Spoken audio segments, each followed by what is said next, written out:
What's going on, CrossFit Federal Way? It is Saturday. Welcome to the weekend. And today we've got a bit of a doozy ahead of us where we take, well, a classic benchmark and we sandwich it between some running. So let's take a look at the board. We start off at 3, 2, 1, go with a 1 mile run. Yeah, you heard me, 1 mile run. I know. It's running. Not every CrossFitter likes running. In fact, most CrossFitters don't.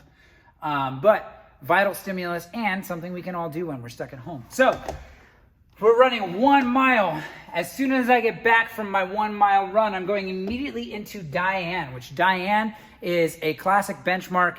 It is 21:15.9 for our rep scheme, and it is deadlifts. If I'm going for a prescribed weight, which again, not everyone's gonna have all the plates and all the stuff they need to get there, so do the best you can. Use whatever loading you can, or whatever implements you can.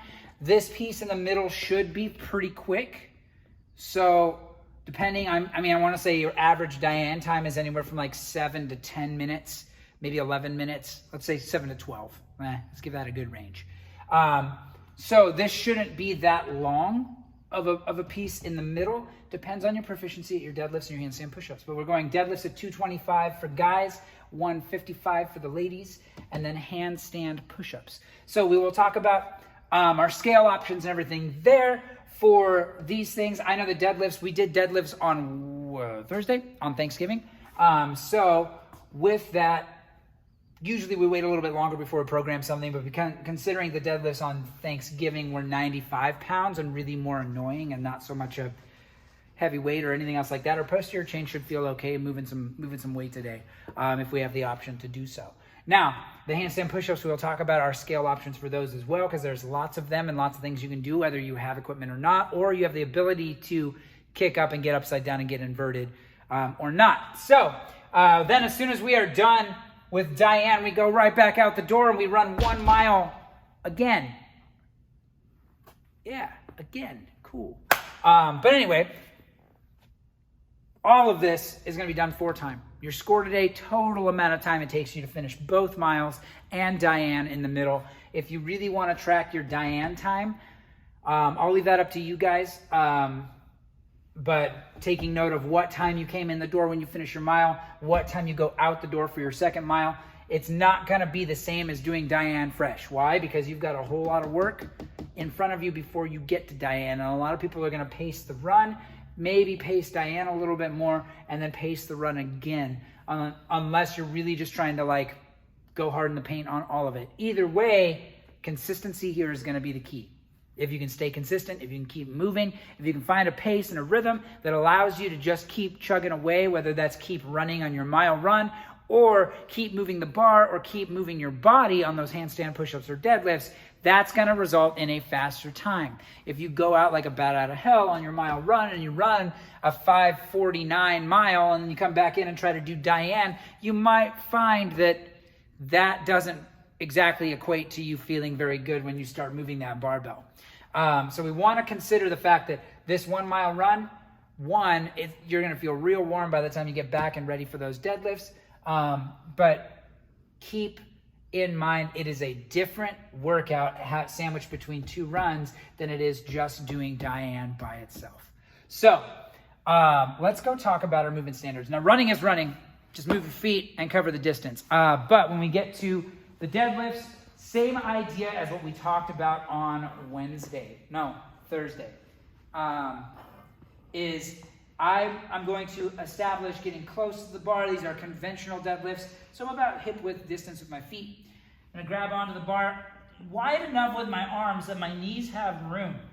If I get really narrow with my grip and my knees are all bunched up in there, that's gonna throw off the bar path. That's gonna throw off my ability to feel comfortable getting set and established before that bar comes off the ground. So grabbing a little bit wider. I know for me, my deadlift grip is maybe about a thumb's distance outside where that knurling starts on the bar, so where that rough patch of the bar begins. I'll measure a thumb's distance and then I'll grab onto the bar. Don't measure a thumb's distance and leave your thumbs out, because I see that all the time where someone will measure and then they'll grab and then they're doing their deadlifts here and their thumbs aren't wrapped around the bar. That's not helping you very much. So make sure you grab the bar like you mean it. But the back's gonna stay nice and neutral. Squeeze my butt at the top. Shoulders are behind the bar at the top. as well. So 21 is my first set. From there we go to handstand push-ups. Now on the handstand push-up, if I'm doing a regular handstand push-up, if I have a space in my house, in my garage that I feel comfortable kicking up on the wall, then big things we're looking for is that head makes contact with the ground and you're at full extension at the top, and as though you're in the same position as finishing a good overhead press. If your hands are out in front, that's not a good, I wouldn't be able to hang out here with a barbell. So why would this be a good finish position for my handstand push-up? So hands got to be in a good solid overhead position, and I will demo that here in just a second. So again, head starts out on the ground. I'm going to come down, and then I'm shooting for a good solid overhead position for my finish position. So big kick with my legs, up, and my head comes back through my arms. So if you were to look at a side profile, you should see that if I was standing straight up and down, that I'm going to be in a good solid position. My body should be in a straight line, or at least pretty darn close, once I hit that finish position of my handstand push-ups. So again, I'm not finishing here. If my back or my shoulders are making contact with the wall at the top of my handstand push-up, I'm not actually doing the thing. The only things that should be making contact at the top is my heels against the wall. Everything else is off the wall. Now, if I don't have the ability to do handstand push-ups yet, or I don't have a good place to do them at home, then what I'm going to recommend, if you have a box, you can always pike your feet up on a box and do piked handstand push-ups. If you have dumbbells or another implement, you can always use these, or even a barbell. Doing a seated, could be in a chair, could be on a bench, could be on a box, could be a lot of places, could be on the floor. But a seated dumbbell press, keeping this strict, I'm going to press those dumbbells all the way up overhead and not fall backwards. But press and lock out. Again, arms are straight up and down. All of this is coming from my shoulders. So we can do it there. We can do it seated on the floor. We can do it standing. It doesn't matter, but that range of motion should be strict. Now, if I want to do something where I don't have a pair of dumbbells, I don't have something to load myself and press that bar over with, we're going to do piked handstand push-ups. I think we did these already in week 1, if I remember correctly, of this shutdown. So I'm going to place my hands on the ground. I'm going to bring my hips up as high as I can. And from here, I'm going to bring my head down to the floor towards my fingertips and then press back up. What I'm not doing is taking my head through my arms and pressing up. This is an awkward position for your shoulders. So don't find yourself there. You're aiming, again, to get your forehead or the top of your head to touch towards your fingertips, simulating that same sort of tripod position that we find in the bottom of the handstand push-up. So that way I'm utilizing the same muscles I would for any of that pressing with the handstand push-up. If I'm going all the way in, this is not, you would not see someone pressing from here against the wall doing a handstand push-up. It just wouldn't happen. So they're two very different movements. I want to keep those triceps active and not end up working other weird muscles in my shoulders because I'm not doing the thing the right way or giving the top of my head or my forehead a different target than I should. And then the other thing I want to talk about too, if you have a box or if you have something to put your feet up, we can do that piked on the box. But a common flaw that I see with this, so I'll show you where we want to be and then I'll show you what I see commonly and some things we want to avoid with this. So with that, piking my feet up on the box, bringing my hands together, still shooting to touch my head to the floor towards my fingertips and then pressing back out.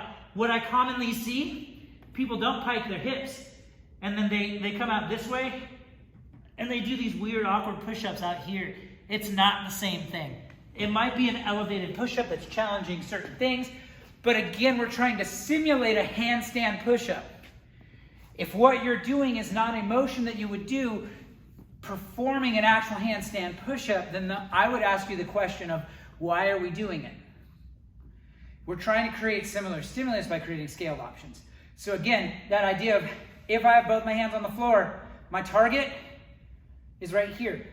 So it's toward my fingertips. I'm bringing my head to that, not between, not through, not all those other places. So that should be a good number of scaled options for our handstand push-ups. For the deadlifts, you can use any implements that you do have. We talked about deadlifts on Wednesday, so if you want any examples of deadlifts with dumbbells or kettlebells, go back to Thursday's video. Thanksgiving. Go back and look at our video from Thursday and look at the deadlifts with the dumbbells and the kettlebells. You can absolutely do that here. Now, when you look at the reps of 21, 15, 9, if all I have is a 53-pound kettlebell, that deadlift may not be that hard. You know what? That's okay. Intensity is relative. So if it is a lighter weight, then you have the ability to go a little bit faster, thus increasing the intensity of your workout. Now, the Diane piece in the middle may not feel as challenging, but trust me, you move quickly with a lighter load and you finish a little bit faster, both on your runs and everything else, then you're gonna have a great workout. So I would encourage you, use what you got. If you have plates, if you have a bar, go for it. Make it a little bit heavier. If you don't, use the weights that you do have. Your body's still going to respond in kind to that type of stimulus. And again, a lot of these 4 weeks, guys, is just about maintaining what we've worked so hard in the gym to achieve, knowing that we're not gonna have ideal training situations or ideal like a training setup or anything else like that over these handful of weeks, depending on what you have at home. Some people have full gyms, some people have a squat rack, some people have bars and plates. Obviously, a lot of us have stuff from the gym, but even that's varied a lot. So just continue to do the best you can with what you have. And if you run into any questions or concerns or anything like that, please call me, text me. The gym's phone number is my cell phone number. So let me know what you might be facing and how I might be able to support you more. If there's anything I can do, I will absolutely do it. So please don't hesitate to reach out. But with that, let's head back to our board and we'll talk about this workout one more time before we call things off. So, Saturday, 3, 2, 1, go. 1 mile run.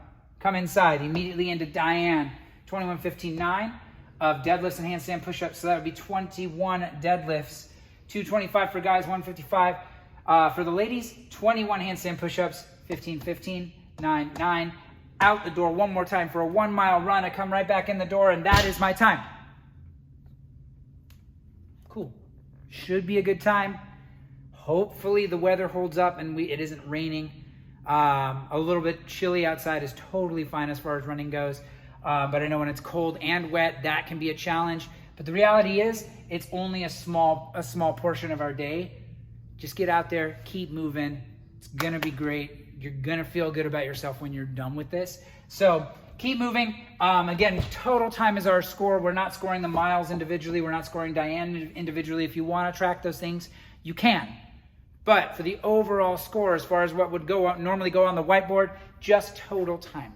So that's what we're getting ourselves into. I hope that we covered everything as far as scaled options and all that stuff well, and that you guys know that you guys are now equipped to be able to tackle this one well, given what you have at home. But with that, guys, end of week number 2, 2 more weeks left. We're almost there. Just keeping on. And I can't wait to see everybody back mid-December. So with that, guys, let's get after it.